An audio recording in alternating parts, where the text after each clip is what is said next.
In the summer of 1839, on the southern coast of China, a remarkable scene unfolded.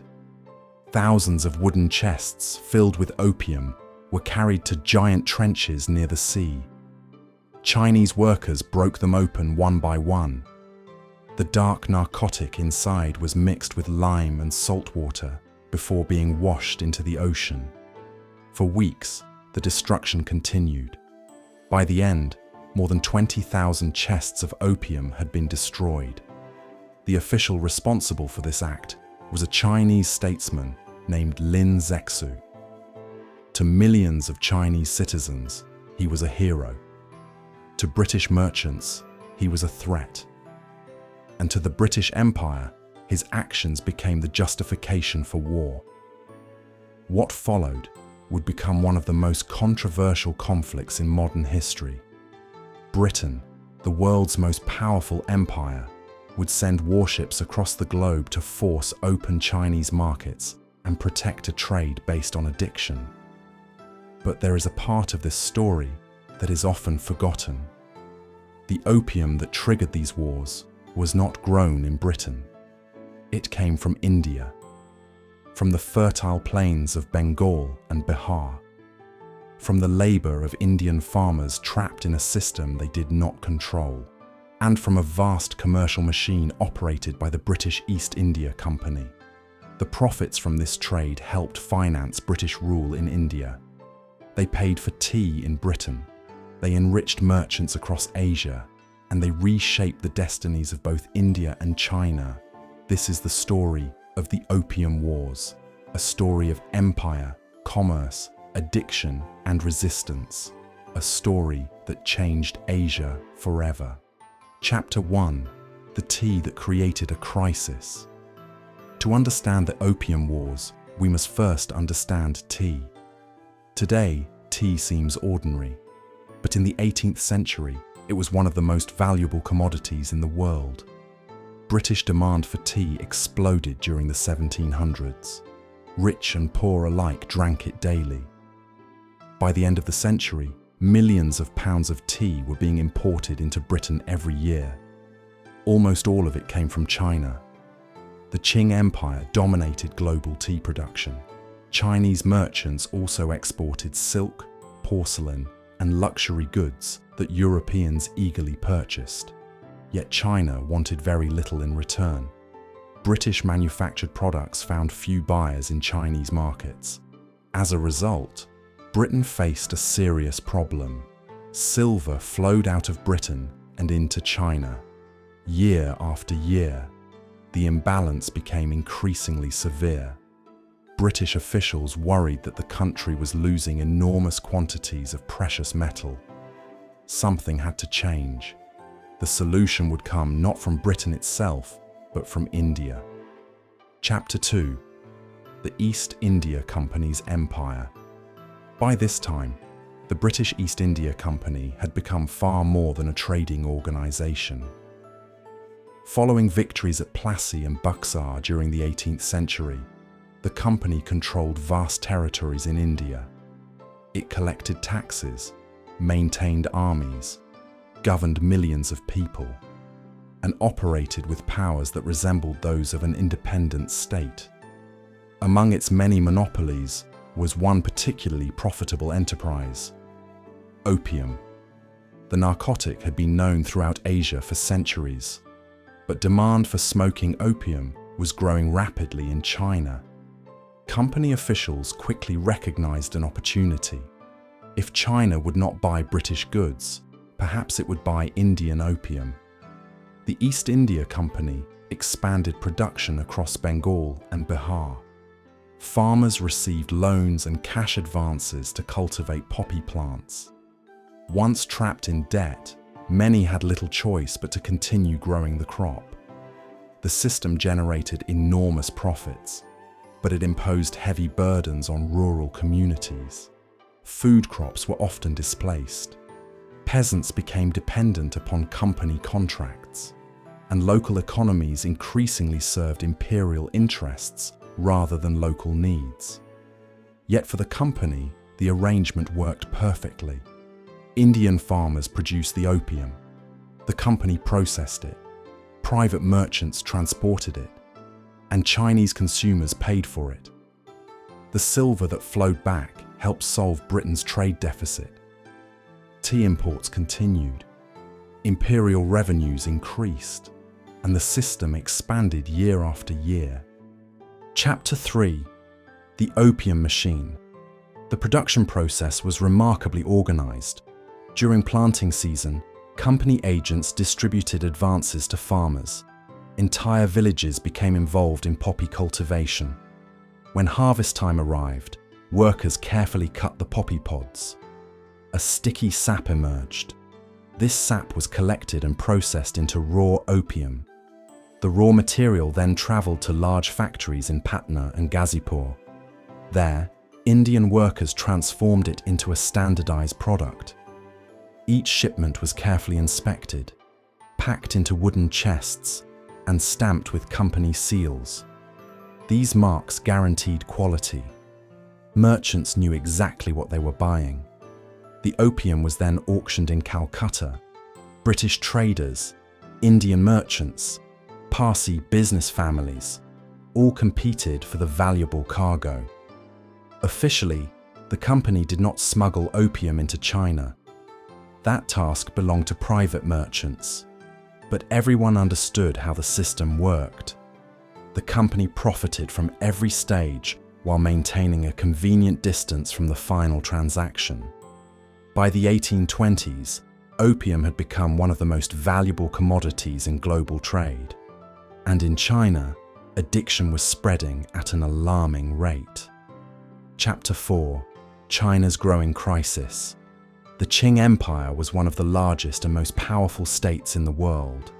Yet beneath the surface, serious problems were emerging. Opium addiction spread across every level of society. Laborers smoked it. Merchants smoked it. Government officials smoked it. Even soldiers became dependent on the drug. The consequences were devastating. Families spent savings on opium. Productivity declined. Corruption increased. Meanwhile, vast quantities of silver flowed out of China to pay for imported narcotics. The economic impact was severe. Officials warned the emperor that the country's financial stability was under threat. Military readiness also suffered. Reports described soldiers unable to perform their duties because of addiction. The Daoguang emperor became increasingly alarmed. For years, Chinese authorities had attempted partial restrictions. None had succeeded. Now the emperor decided stronger action was necessary. He needed someone capable of confronting the crisis directly. That person was Lin Zexu. Chapter 5: Lin Zexu and the Crackdown. Lin Zexu was one of the most respected officials in the Qing Empire. He had built a reputation for honesty, discipline, and integrity. Unlike many officials, he could not be bribed. Unlike many politicians, he was willing to act. In 1838, the emperor appointed him imperial commissioner with extraordinary powers. His mission was simple: end the opium trade. Lin traveled to Canton, the primary center of foreign commerce. Upon arrival, he moved quickly. Chinese dealers were arrested. Opium pipes were confiscated. Addicts were pressured to abandon the drug. Most importantly, Lin confronted the foreign merchants responsible for importing opium. He demanded that they surrender their stockpiles. The merchants hesitated. Their cargo represented enormous wealth, but Lin refused to back down. Foreign trading compounds were surrounded. Supplies were restricted. Pressure mounted daily. The destruction of opium was presented as an attack on British property. And soon, warships were preparing to sail. The Opium Wars had begun. Chapter 6: The First Opium War. When news of Lin Zexu's actions reached Britain, powerful merchants demanded compensation. They argued that Chinese authorities had destroyed British property. Many politicians agreed. Among the strongest advocates for military action were influential trading firms that had earned fortunes from the China trade. In 1840, Britain dispatched a military expedition to China. The fleet included modern warships, trained soldiers, and advanced artillery. For the Qing Empire, the challenge was immense. Although China possessed enormous resources and manpower, its military technology lagged behind that of industrial Britain. The difference became clear almost immediately. British steam-powered vessels moved with a speed and flexibility Chinese forces could not match. Modern cannons outranged Chinese weapons. Naval blockades disrupted trade and communication. One coastal city after another fell under British attack. The conflict was not a contest between equal powers. It was a demonstration of industrial warfare against a traditional empire. British forces captured strategic ports and advanced steadily along the Chinese coast. By 1842, they threatened some of the empire's most important transportation routes. The Qing government faced a difficult choice: continue fighting and risk greater losses, or negotiate. The result was the Treaty of Nanking. Signed in August 1842, it became the first of the so-called unequal treaties. China paid a large indemnity. Several ports were opened to foreign trade, and Hong Kong Island was ceded to Britain. The treaty fundamentally altered China's relationship with the outside world. Yet one remarkable detail remained.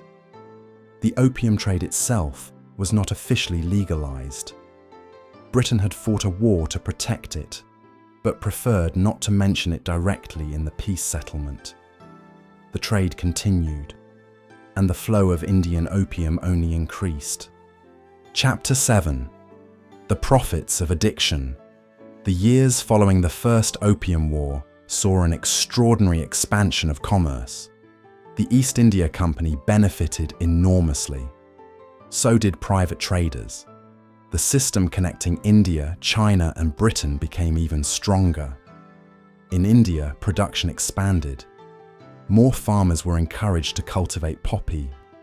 More opium flowed through the factories of Patna and Ghazipur. More merchants participated in the trade. The profits reached astonishing levels.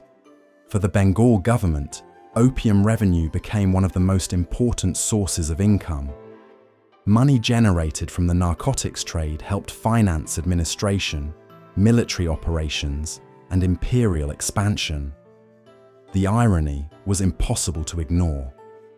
A drug considered harmful in Britain had become one of the financial foundations of the British Empire. At the same time, the social consequences in China grew worse. Addiction spread further.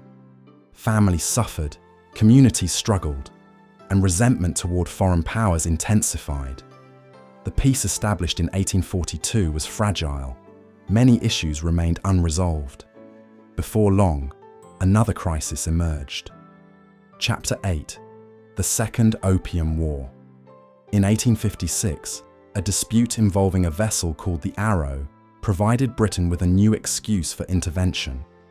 Chinese officials boarded the ship and arrested several crew members. British authorities claimed their rights had been violated.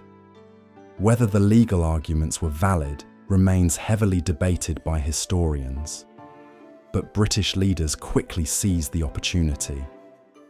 This time, France joined the conflict. Together, Britain and France launched a new campaign against China. The Second Opium War proved even more devastating than the first. Anglo-French forces captured major cities. Advanced weaponry once again overwhelmed Chinese defenses. As the conflict expanded, foreign troops pushed toward Beijing itself. The Qing government struggled to resist. Then came one of the most controversial episodes of the 19th century, the destruction of the Summer Palace. Known as the Yuanming Yuan, the complex represented centuries of Chinese artistic and cultural achievement. Even at the time, many observers regarded the destruction as excessive. For China, it became a symbol of national humiliation, a memory that would endure for generations. Chapter 9: The Legalization of Opium. The Convention of Peking ended the Second Opium War. The terms imposed upon China were severe. Additional ports were opened, foreign privileges expanded, territory was ceded, and most importantly, the opium trade effectively gained legal acceptance. The outcome represented a major victory for Britain and its allies. But for China, it marked the beginning of a difficult era. Many Chinese historians refer to this period as the beginning of the century of humiliation. Chapter 10: India's Hidden Role. Today, many people remember the Opium Wars as a conflict between Britain and China, yet India stood at the center of the entire story. Without Indian opium, the trade could not have existed on such a scale. Indian farmers produced the raw material. Indian laborers processed it. Indian merchants participated in its distribution. And Indian revenues helped sustain the machinery of empire. The East India Company's monopoly functioned as a vast system of extraction. Wealth moved from rural communities into imperial institutions. Peasants often received only a fraction of the final value of their crop. Many remained trapped in debt. Others struggled with food shortages caused by the expansion of poppy cultivation. Chapter 11: The Human Cost. Economic statistics tell only part of the story. Behind every shipment of opium stood real people. Chinese families watched loved ones fall into addiction. Savings disappeared. Health deteriorated. Communities suffered. Meanwhile, Indian farmers faced pressures of their own. Many cultivated poppy not because they wanted to, but because the system left few alternatives. Entire generations became tied to the trade. The wealth created by opium was real, but so was the suffering. Millions of lives were shaped by decisions made in distant offices and imperial capitals. The Opium Wars remind us that economic systems are never purely economic. They affect human beings, families, communities, and nations. Chapter 12: The End of the Trade. By the late 19th century, changes began to appear. Chinese farmers increasingly cultivated opium themselves. Imports from India gradually declined. At the same time, opposition to the trade grew. Religious organizations, reformers, and political activists condemned the narcotics business. Even within Britain, criticism became stronger. Campaigners argued that the trade was morally indefensible. Their efforts slowly influenced policy. In the early 20th century, international agreements sought to reduce and eventually eliminate large-scale opium trafficking. The British government agreed to phase out exports. The Opium Wars were not simply wars over a drug. They were wars over sovereignty, over commerce, and over the power of empire. From the poppy fields of India to the ports of China, millions became part of a global system designed to generate profit at any cost. The trade enriched merchants, strengthened empires, and transformed the history of Asia. But it also left behind suffering, resentment, and memories that continue to shape the modern world. Today, the story of the Opium Wars remains a powerful reminder of what can happen when economic interests override human consequences. It is a story of ambition, a story of exploitation, and a story of resistance. Most importantly, it is a story that connects India and China in ways that are often forgotten. If you enjoyed this documentary, don't forget to like, subscribe, and turn on notifications for more stories from the rise and fall of empires, civilizations, and world-changing events. This is Region of World History. Thank you for watching. And until next time, keep exploring the past.